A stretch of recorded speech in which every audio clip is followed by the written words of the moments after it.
2009 मध्ये पहिल्यांदा आमदार झालेले संजय शिरसाट यांची एकूण संपत्ती तेव्हा 75 लाख रुपयांची होती, तर त्यात 7,54,000 रुपयांची जंगम मालमत्ता होती।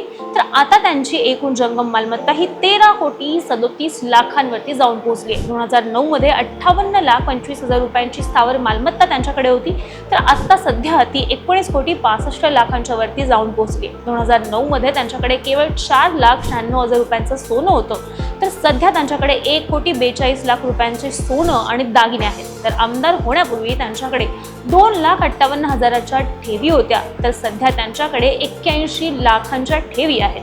इतकंच नव्हे तर 2009 मध्ये त्यांच्याकडे 9 लाख रुपयांच्या गाड्या होत्या, तर सध्या त्यांच्याकडे 18 लाखांच्या वेगवेगळ्या आलिशान गाड्या आहेत।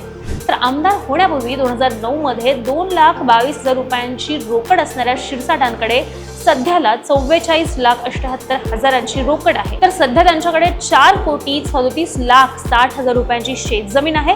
तर संभाजीनगर आणि मुंबई इथं 4,70,00,000 रुपयांचे वेगवेगळे प्लॉट्स त्यांच्या आणि त्यांच्या कुटुंबियांच्या नावावरती आहेत। तर सध्या त्यांची एकूण संपत्ती ही 33 कोटींच्या वरती जाऊन पोहोचली आहे। तर शिरसाट जेव्हा पहिल्यांदा आमदार झाले तेव्हा त्यांच्यावरती 22,16,000 रुपयांचं कर्ज होतं, तर सध्या त्यांच्यावरती 26,45,00,000 रुपयांचं कर्ज आहे।